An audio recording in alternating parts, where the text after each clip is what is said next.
क्या कोई भारतीय इतिहास में ब्राह्मण रेजिमेंट थी? क्या ब्राह्मण रेजिमेंट का भारतीय फौज में कोई दबदबा रहा है? अगर ब्राह्मण रेजिमेंट थी तो ब्राह्मण रेजिमेंट को क्यों बंद कर दिया गया? अनेकों सवालों के जवाब मिलेंगे आज आपको इस वीडियो में। जय श्री राम दोस्तों। अगर हम ब्राह्मण रेजिमेंट की स्थापना की बात करें तो सन 1776 में 30वीं बंगाल नेटिव इन्फेंट्री बटालियन के नाम से ब्राह्मण रेजिमेंट की स्थापना हुई थी। दोस्तों, फर्स्ट ब्राह्मण ब्रिटिश इंडियन आर्मी की इन्फेंट्री विंग से संबंध रखती थी, जिसको अवध के राज्य से सन 1776 में कप्तान टी नेलोर ने बनाया था। ब्राह्मण रेजिमेंट की खासियत अपने आप में एक अपनी अलग पहचान रखती है। दोस्तों, ब्राह्मण रेजिमेंट अपने युद्ध कौशल के लिए जानी जाती थी। जी हाँ, ब्राह्मण रेजिमेंट की वर्दी थी वो आकर्षक होती थी और उन्हें युद्ध कौशल के लिए अनेकों तमगे मिले हुए थे जो उनकी वर्दी पर सुशोभित रहते थे। ब्राह्मण रेजिमेंट के जितने भी योद्धा थे सभी बाहुबली ब्राह्मण थे और अलग अलग जगह से इन ब्राह्मणों को लिया गया था। फर्स्ट ब्राह्मण्स के साथ ही ब्रिटिश राज में थर्ड ब्राह्मण भी हुआ करती थी, जो कि 1798 में गठित की गई थी और उसको 1922 में सेकेंड एंग्लो अफगान वार व द्वितीय विश्व युद्ध में भाग लेने के बाद इसे बंद कर दिया गया था।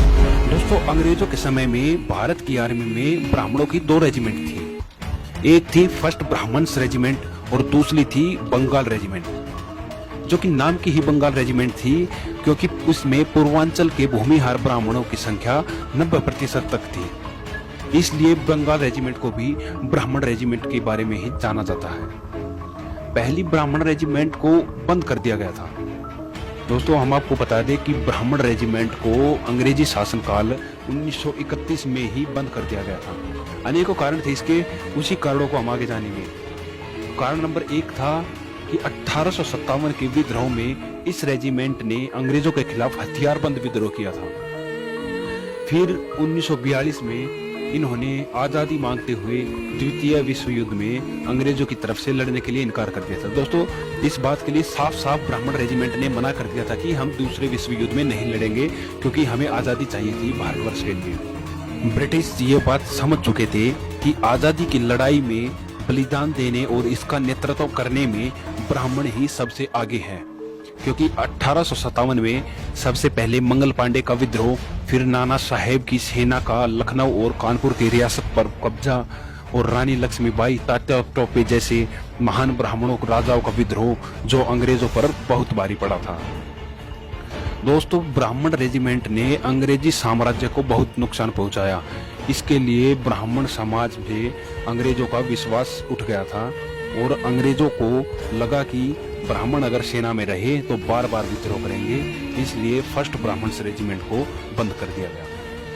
और बंगाल रेजिमेंट में भी पूर्वांचल भूमिहार ब्राह्मणों की भर्ती पर रोक लगा दी थी। ब्रिटिश लोगों ने सेना में सिर्फ अपने वफादार रेजिमेंट को रखा था, बाकी ब्राह्मण रेजिमेंट को हटा दिया गया था। दोस्तों, दुख की बात ये नहीं है कि अंग्रेजों ने ब्राह्मण रेजिमेंट को बंद कर दिया, बल्कि दुर्भाग्य ये है कि आजादी के बाद भी भारतीय गणराज्य के प्रशासन को सही ढंग से न चलाने वाले कम समझ के नेताओं ने अंग्रेजों वाले प्रारूप को जारी रखा। ब्राह्मण रेजिमेंट ब्राह्मणों का हक है और ब्राह्मणों को उनकी पहचान से वंचित किया गया है उनकी रेजिमेंट को बंद रख के। ये एक अपमानजनक बात है कि अंग्रेजों ने अपने डर से कि भारत कभी आजाद ना हो जाए, उसी कारण ब्राह्मण रेजिमेंट को बंद किया गया था, क्योंकि ब्राह्मण रेजिमेंट सबसे विश्वसनीय रेजिमेंट थी जो कि अपने देश के लिए सजग रहती थी। ब्राह्मण रेजिमेंट के योद्धा भारतवर्ष के लिए मर मिटने के लिए हमेशा तैयार रहते थे और उसी रेजिमेंट को आज भी बंद रखा गया है। और अंत में मैं सरकार से यही गुजारिश करता हूँ कि लड़ैया ब्राह्मण रेजिमेंट को जल्द ही गठित किया जाए और ब्राह्मणों को उनका सम्मान वापस दिया जाए। तब तक के लिए जय श्री राम, भारत माता की जय।